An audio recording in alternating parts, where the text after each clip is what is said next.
Hello everyone, and welcome back to the channel. How are you today? Today I am here with Emma, and today we are going to talk about visiting a friend. Hello everyone, I am very happy to be here today. Let's start our conversation. Visiting a friend is always so much fun. Emma, do you like visiting your friends? Yes, Daniel, I love visiting my friends. It is one of my favorite things to do. Me too. It is a very good way to spend time. How often do you visit your friends? I visit my friends every weekend, sometimes on Saturdays, sometimes on Sundays. What about you? I visit my friends on Saturdays. We usually meet in the afternoon. That sounds fun. Saturday afternoon is a great time. Yes, it is. When you visit a friend, what do you usually do? We do many things. Sometimes we talk, sometimes we watch a movie, and sometimes we cook together. Oh, really? Cooking together sounds very nice. What do you like to cook? We like to make pizza. It is easy and fun to make. Wow, pizza is delicious. I love pizza too. What do you and your friends do when you visit them, Daniel? We usually play video games or listen to music. Sometimes we just sit and talk about our week. That is true. Just talking is very nice. It helps us relax. Yes, it does. Before you visit a friend, do you call them? Yes, I always call them first. I ask, "Are you free today?" That is a very useful sentence. Are you free today? Let's explain this to our listeners. Yes, many people use it every day. Free means you have time. You are not busy. Let's give another example. Great idea. You can say, "Are you free this weekend?" Yes, or you can say, I am free on Sunday. It is very simple. That is very helpful for beginners. Now, Emma, let's talk about arriving at a friend's house. What do you do first? I walk to the door and I knock on the door, or I ring the doorbell. That is right. You knock on the door. Knock is a regular verb. The past tense is knocked. Yes, yesterday I knocked on my friend's door. We just add -ed at the end. But what about the word go? If I went to my friend's house yesterday, go changes to went. That is true. Go is an irregular verb. I go today, but I went yesterday. Perfect explanation. Let's ask our listeners a quick question. Listeners, how do you go to your friend's house? Do you walk, drive a car, or take a bus? Please write your answer in the comments. I always walk because my friend lives near my house. You are very lucky. My friend lives far away, so I take the bus. Is the bus slow? Sometimes it is slow, but it is okay because I can listen to our podcast on the bus. That sounds interesting. I hope our listeners do that too. If you are enjoying this conversation, don't forget to like and subscribe. Yes, please subscribe. Now, Emma, when your friend opens the door, what do you say? I smile and say, "Hello, it is good to see you." That is a beautiful phrase. It is good to see you. It makes people feel happy. I agree. My friend always says, "Come in, please." And then, do you take off your shoes? Yes, in my country, we always take off our shoes at the door. We wear indoor slippers. That is a great habit. It keeps the house clean. What do you do next? Do you bring a gift? Sometimes I bring snacks. I bring chips, chocolates, or fruit. Wow, that is very nice of you. I love chocolate. Everyone loves chocolate. It is a great gift for a friend. When we sit in the living room, my friend always offers me something to drink. What do they say? They ask, "Would you like some water or tea?" Would you like is a very polite way to ask. Let's give another example for our beginners. You can say, "Would you like a cup of coffee?" or "Would you like some cake?" Yes, it is much better than saying, "Do you want?" It sounds very polite. I agree. I usually say, "Yes, please. I would like some tea." What kind of tea do you like? I like green tea. It is very healthy. That is true. Green tea is great. Emma, do you like the interior decoration of your friend's house? Oh, yes. My friend's house has beautiful blue walls and many green plants near the window. That sounds lovely. Plants make the room look so fresh and calm. I think so too. My room has white walls, but my friend has colorful pictures on the wall. Pictures are wonderful. They remind us of special memories. Do you have pictures together? Yes, we have a big picture from our school days. We look very young and happy in it. That is wonderful. Speaking of school, how long have you known your best friend? We became friends 10 years ago. We studied in the same classroom. 10 years is a very long time. That is a true friendship. Yes, it is. We know everything about each other. What about your friends, Daniel? My friend Tom and I met at college. We both loved playing football. Oh, really? Football is a very exciting sport. Do you still play together? We do not play much now because we are busy, but we watch football games on television. That sounds fun. Watching sports with a friend is better than watching alone. I agree completely. When Tom wins a game, he jumps up and down. It is very funny to watch. Wow, that sounds like a great memory. Let's look at the words see and saw for our listeners. Yes, see means looking at something now. Saw is the past tense. For example, I see my friend today, but I saw my friend yesterday. Excellent.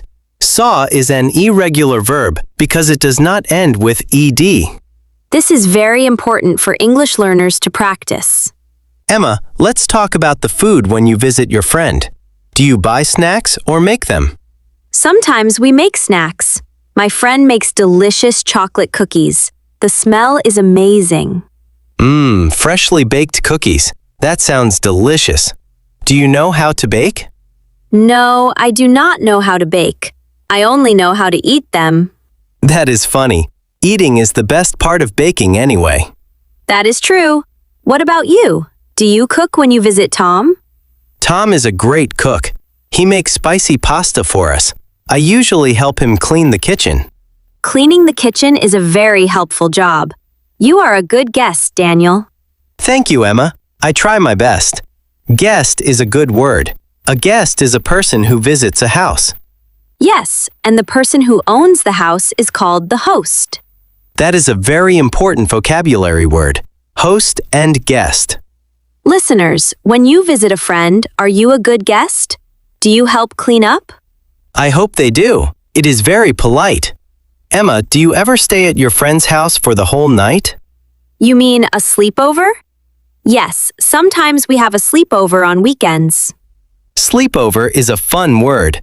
It means staying at a friend's house to sleep during the night. Yes, we stay up late, talk, tell stories, and laugh a lot. It is very special. What do you talk about during a sleepover? We talk about our future dreams, our favorite music, and sometimes about our work. That sounds like a wonderful way to connect deeply with a friend. Yes, it helps us understand each other better. What about the next morning? What do you do for breakfast? We wake up late and go to a small cafe near her house to drink coffee and eat pancakes. Pancakes with sweet syrup. That is the perfect weekend breakfast. Oh yes, it is the best. Daniel, do your friends ever visit your house? Yes, they visit my house too. I like to welcome them. I make sure my living room is clean. Cleaning the house before guests arrive is very important. Yes, I vacuum the floor and wash the dishes. I want my friends to feel comfortable. Comfortable is a long word. Let's help our beginners pronounce it. It is pronounced comfortable.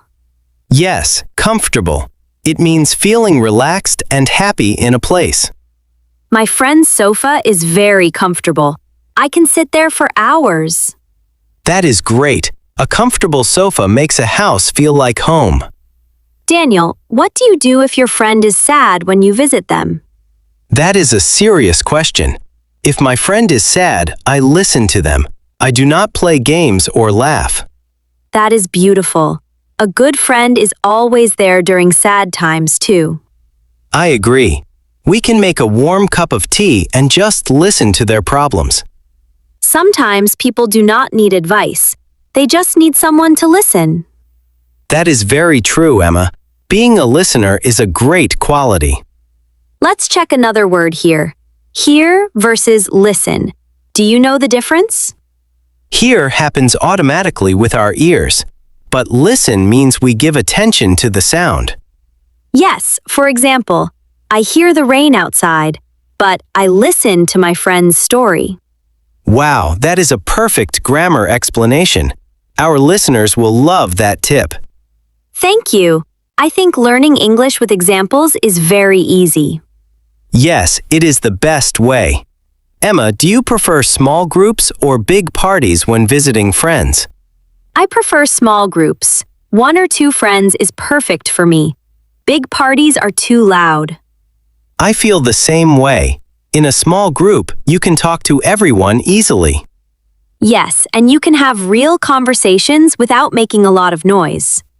What kind of games do you like to play when you have 2 friends over? We like board games like Monopoly or Scrabble. Scrabble is great for learning English words. Oh, Scrabble is an amazing game. It helps you practice spelling. Yes, it is fun and educational at the same time. We should tell our listeners to play Scrabble with their friends to practice English. That is a brilliant idea. If you play board games, tell us which one is your favorite in the comments. Now, Emma, what happens when it is time to say goodbye after a long visit? It is always a little sad to say goodbye, but we walk to the door together. Do you hug your friend goodbye? Yes, we give a warm hug and say, "Take care of yourself." Take care is another excellent phrase. It means look after your health and safety. My friend always replies, "Text me when you get home safely." That is so sweet. It shows that your friend cares about your journey. Yes, safety is very important. As soon as I reach home, I send a short text message. What do you write in the text message? I write, "I am home now. Thank you for the wonderful day." That is a perfect message. It closes the visit in a very polite and happy way. I agree. It makes both of us feel good. Daniel, how long do you stay when you visit a friend? I usually stay for 2 or 3 hours. I think that is a good time. Yes, 3 hours is perfect. It is not too short and it is not too long. What do you do when it is time to leave? I look at the clock and say, "It is getting late. I must go now." That is a good phrase. I must go now. Or you can say, "Thank you for having me." Oh, thank you for having me is an excellent sentence. It means thank you for inviting me to your house. Yes, it is very polite. The friend will feel happy to hear it. Then my friend says, "Thank you for coming." And we say goodbye. Visiting friends is truly wonderful. It makes life happy. Today was a lot of fun. I enjoyed our conversation today. Thank you everyone for listening. See you in the next episode. Goodbye, everyone. Bye.